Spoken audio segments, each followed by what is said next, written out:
is important to us. And we are energized in our mission to find treatments and a cure for SKS. So with that, I'm going to hand over to our wonderful host, Carlos.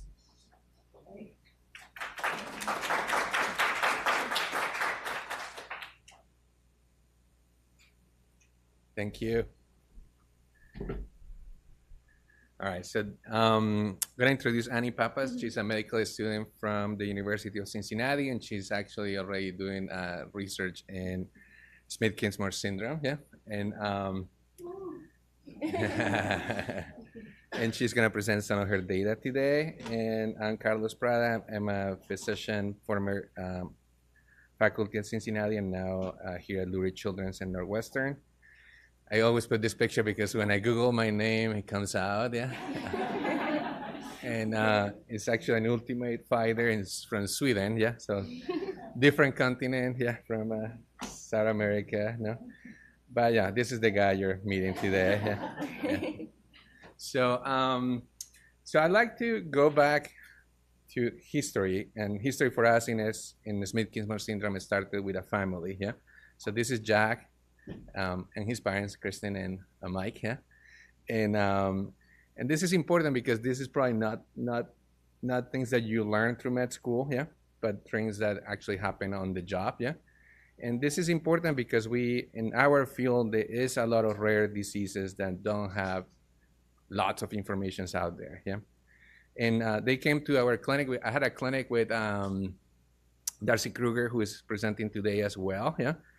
And Jack was our first patient we saw together with the Smith-Kingsmore syndrome after one of my colleagues made the diagnosis through exome testing and referred the patient to us because they had lots of good questions, yeah, yeah. So my colleague thought maybe we'll be a better fit in terms of what we could do, yeah, and what we can do with the information. So when they came to clinic, their question is, well, okay, well, we know the diagnosis, what do we do next, yeah? And they have already joined the Facebook group that was going here. They have already contacted a lot of people, read a lot of manuscripts, yeah, as Dr. Besterman, who is also here, like Raice's papers, Andrew's papers, a lot of researchers, yeah. And then they were really curious about, okay, so we know about rapamycin and mTOR inhibitors. Is there an opportunity here, yeah? So that was the first visit, yeah. So, which is good. As a physician, you really want to see how things can happen, yeah. So we did what we call an N of 1, yeah. So this is something we are currently doing a lot more in medicine, yeah. And there's different ways of doing this. The main thing is having a good relation with the family, the patient, and really being keen on safety, yeah. So clinical concerns. So here's a picture of Jack with parents' consent, yeah. And self-aggression, constant steaming, variable mood, no clear words, increased appetite. So some common symptoms across the spectrum of Smith-Kingsmore syndrome, yeah. So we did start the medication sirolimus, yeah. I have a table there with the initial levels. We start at a low dose and then titrate the medication up. This is something that Dr. Kruger is going to talk more in detail, yeah. And then we check the levels and follow them over time. And you see soon there's a stop, yeah? And we'll talk more about that in a second, yeah? But these are some of the benefits that we capture from Jack's parents, yeah? Which they were not using as much Tylenol, ibuprofen for meltdowns or headaches, yeah? So that was a realization that came after talking to us in clinic, yeah? Which is, again, not a very objective measure, but very objective for us to know that we're doing something. And there were some more intentional vocalizations, better eye contact. And interestingly, and this is what coming from observation from the parents, and very astute to have a Fitbit, yeah? So they count about 317,000 steps per week, yeah? That's a lot, yeah? With the medication, the steaming decreased probably around 50,000. So it's for us that seemed an interesting trend, yeah. Again, not a clear measure for a clinical trial, but it tells us that maybe the medication was doing something. Now, the reason why we stopped for some time, it was related to this uncovered sleep issues, yeah. Now that we all aware of the sleep issues and Smith-Kingsmore syndrome. Yeah, but this medication led to a circadian disorder that Jack was changing his sleep pattern week by week. Yeah, and sleeping less. Yeah, and then back to sleep more. Yeah, this actually led them to touch base with a lot of researchers and then circle back and find one of my colleagues at my home institution on the back end, Dr. Hoganesh, yeah, who actually said, well, Carlos, this is like delay phase syndrome and it's probably related to the medication, yeah. And then they were able to start management with Dr. Smith and getting a plan with suvorexant that has helped. And then because the medication has some benefit, we decided to restart a much slower pace, and now he's back to daily dosing. Yeah. So this actually really, in addition to be with us in addition to doing this, yeah, they were really motivated to get the word out and connected with a lot of you guys. Yeah.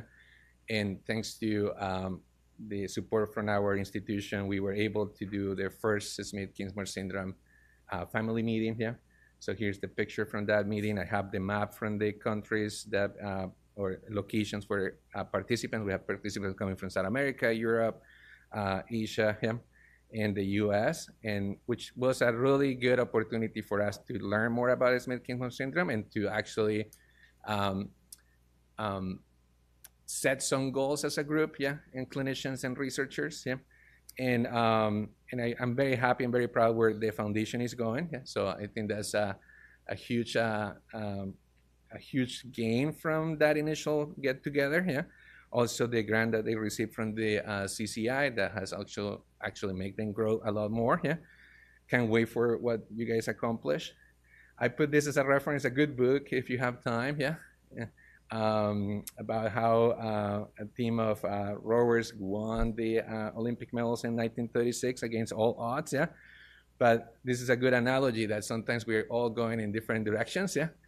And it will be nice to actually all row together to a goal, which is what you guys are trying to accomplish, yeah. Thank you. I'm gonna pass now to Annie, yeah.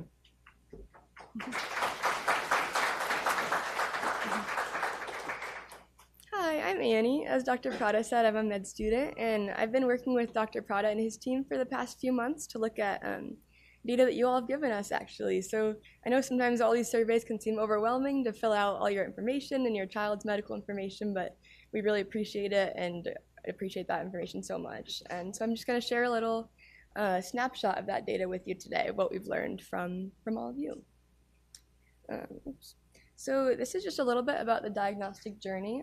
I know this has been changing some as we learn more, but there's a broad range of diagnosis that you all reported from ages 5 months to 22 years old at the time of being diagnosed, with the average age of SKS diagnosis at 5.7 or almost 6 years old. So we have participants here aged 1 to 31 years old who have responded to this survey, so as well as from all across the world, all different age ranges, which is great to hear those perspectives.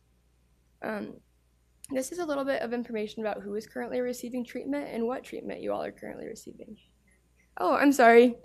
Is that better?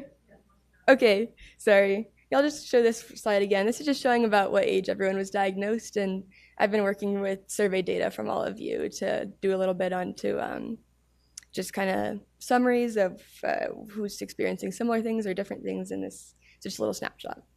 But then this is the medications that everyone is currently receiving. A little over half of the respondents are on some type of GI medication. Almost half are on some type of anti-seizure medication. And many who are on multiple seizure medications or have tried multiple. A third are on some other type of neurological medication like these. Some are also on pain medication. And then most have tried some type of therapy, whether that be physical, occupational, or speech. And we found that 7 respondents, or 21%, are on an mTOR inhibitor. So this just kind of shows we can see, what people have tried, what's worked, what hasn't worked for them, and see this opportunity to meet unmet treatment needs. Yeah. So I have not received the survey, so I have. Yes, I know. I was going to say that. How do I get involved? So Lindsay right there is, we're still taking treatment survey responses, and we would love it if you would be able to talk to Lindsay after and we could get more survey responses. So yeah, if anyone else hasn't taken the survey yet also, we're still collecting responses. If you'd like to talk to Lindsay after. But then this is just a little bit about kind of a write-in section of the survey where you all got the chance to write in what your biggest questions and concerns were about your child.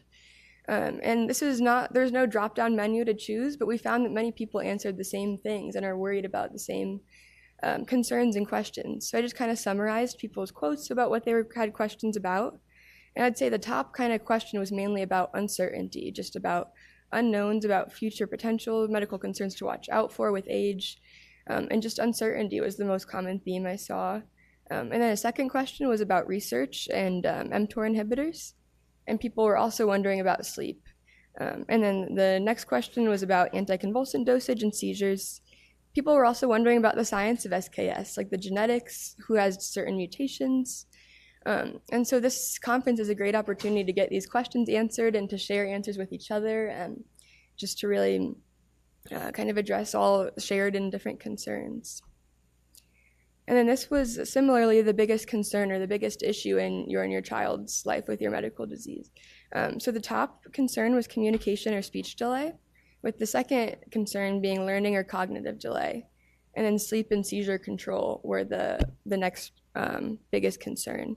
And then as you can see here, there's many other concerns people mentioned and many other things they were thinking about. But these were kind of the main ones that many people shared. So we just want to emphasize that we're listening to everything you're saying with all this research, that all the surveys you're filling out and all the information you're giving us, and we appreciate it so much. So thank you again and welcome, and yes, please talk to Lindsay if you'd still like to fill out a survey.